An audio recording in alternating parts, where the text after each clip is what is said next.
오늘 말씀드릴 내용은 왕좌의 게임을 통해 본 정의와 후천개벽 3000년을 위한 핵심 역량이란 제목인데 앞으로 계속 다룰 내용의 도입부, 인트로덕션 부분으로 볼 수 있겠습니다. 무엇이 정의인가? 현실에서의 문제를 떠나서 왕좌의 게임이라는 드라마 내에서의 내용만 보더라도 이 질문에 쉽게 답하기 어렵습니다. 왕좌의 게임에 나오는 사람들 중에서 정의를 외치지 않는 사람은 거의 없습니다. 대립과 갈등이 발생하는 상황에서 모두가 자신이 정의라고 말하고 실제로 그렇게 믿고 행동합니다. 왕좌의 게임에 존재하는 결투재판이라는 제도를 보면 결국 왕좌의 게임, 즉 선천세상에서의 정의란 힘의 다른 이름일 뿐이라는 것을 알 수 있는데 저는 사실상 지금의 현실에서도 크게 다를 바가 없다고 생각됩니다.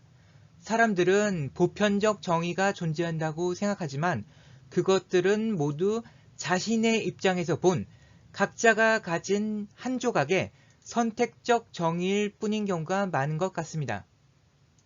정의의 문제에서 한꺼풀만 더 들어가면 선과 악의 문제가 나옵니다. 그런데 스피노자가 얘기한 대로 모든 것이 신 안에 존재한다면 선도 악도 모두 신의 의지에 포함될 수밖에 없습니다. 단적인 예로 신의 의지 밖에 있는 전쟁이란 존재할 수가 없을 것인데 선천에서의 전쟁이란 살인, 약탈, 파괴, 강간 등이 죄가 되지 않을 뿐더러 그러한 행위들이 승자에게 허용되는 정당한 권리가 되는 특별한 이벤트 같은 것이었습니다. 신이 전쟁을 허용한 이상 그에 따르는 이러한 행위에서 어떻게 자유로울 수 있단 말이며 어떻게 그것들을 선과 정의로 포장할 수 있단 말입니까? 따라서 신에게는 선과 악이 없다는 것이 보다 합리적인 결론일 것입니다. 선과 악이 없다면 정의와 불의도 없을 것이며 죄와 벌이 존재하지 않기 때문에 천국과 지옥도 존재할 리가 없습니다.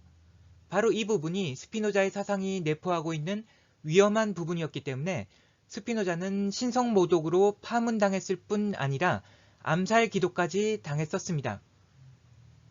스피노자는 에티카의 일부 신에 대하여 말미에 특별히 부록을 추가하여 선과 악은 신의 뜻이 아닌 인간의 편견에 불과하다는 의견을 제시한 바 있고 이러한 의견은 세 명의 사기꾼, 모세, 예수, 마호메트라는 책에서 더욱 노골적으로 드러나는데 이 책의 저자는 알려져 있지 않으나 스피노자의 정신이라고 되어 있어서 스피노자 사상의 연장선 위에 있다는 것을 알 수 있습니다. 이러한 내용을 종합해 볼 때 스피노자의 사상을 기반으로 한다면 우리가 생각하는 보편적 정의란 존재하지 않으며 신께서 그것을 주관하지도 않기 때문에 그런 것들이 존재한다는 믿음을 퍼뜨리는 종교 또한 모두 거짓이라는 결론에 도달할 수 있습니다. 만약 이 내용을 여기까지 말하고 끝난다면 이건 정말로 위험한 내용이 될 수 있습니다. 누군가는 온갖 악한 짓을 하고 아무렇게나 살아도 죄와 벌이 없다고도 받아들일 수 있을 것이기 때문입니다.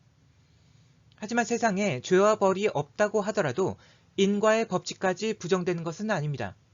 내가 누군가에게 해를 입히면 그 과보가 내게 다시 돌아오는 것은 내가 어떤 죄를 지었기 때문이 아니라 자연계의 대칭성 법칙을 만족시키기 위해서 필연적으로 일어나는 현상이라 볼 수 있기 때문입니다. 왕좌의 게임에서 선과 정의라고 생각할 수 있는 사람들을 열거해보면 다음과 같습니다. 이것은 믿음, 명예, 약속 등을 기준으로 한 저의 선택적 기준에 의한 것이고 사람에 따라서는 다르게 볼 여지도 충분히 있을 수 있을 것입니다. 왕좌의 게임에서 악과 불이라고 생각할 수 있는 사람들을 열거해보면 다음과 같은데 변명이나 정상 참작의 여지가 있는 부분들을 함께 나열해 보았습니다. 악이란 측면에서 램지 볼튼이 만렙을 찍었다고 생각되지만 적의 껍질을 벗겨 망토로 삼는다는 볼튼 가문의 전통을 생각해본다면 가문의 전통을 충실하게 이어받은 인물이라고도 볼 수 있을 것 같습니다.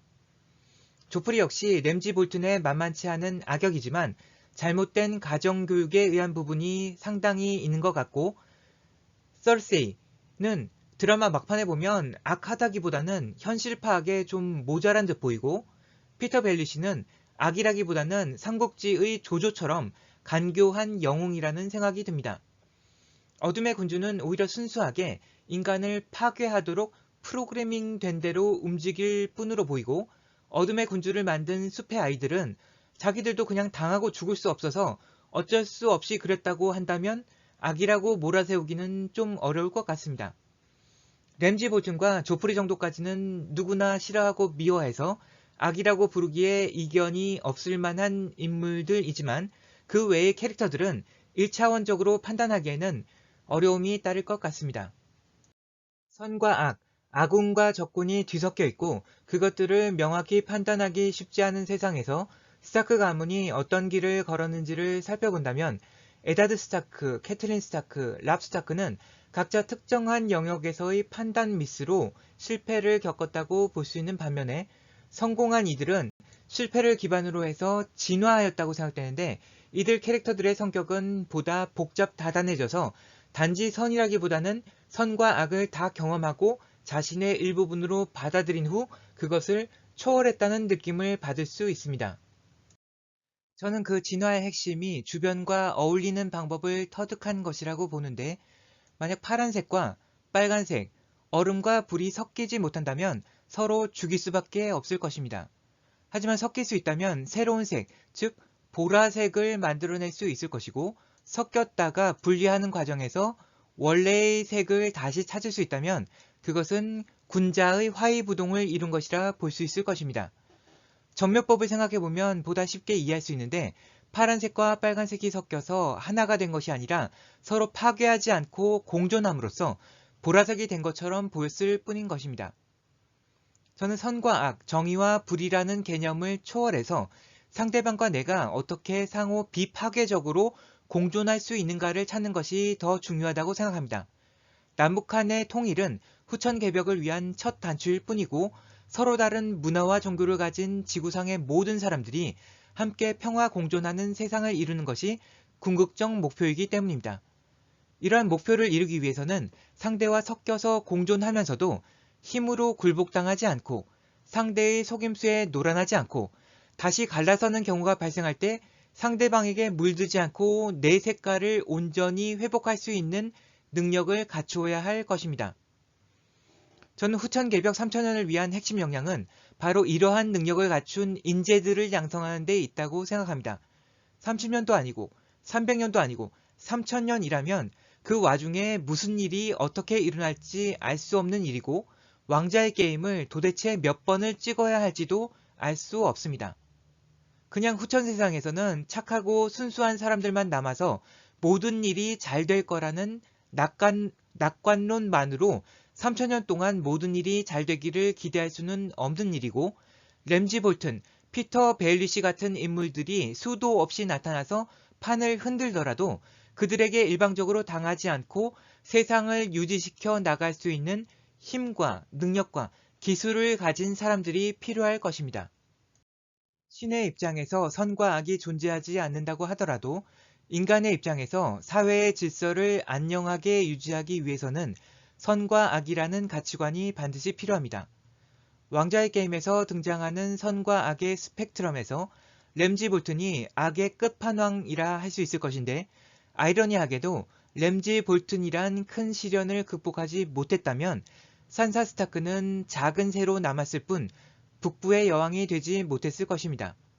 살면서 램지 볼튼 같은 미친 사이코패스 또라이를 만나지 않는다면 좋겠지만, 만약 만나게 된다면 그 문제 상황을 어떻게든 해결하고 극복할 수 있어야 할 것이고, 후천 개벽 세상이라고 하더라도 그 기간이 3000년 동안이라면 그런 인물들이 수도 없이 나타날 것이기 때문에 어떻게 사회의 질서와 가치관을 지켜나갈 것인지에 대한 확실한 대응책이 필요할 것입니다.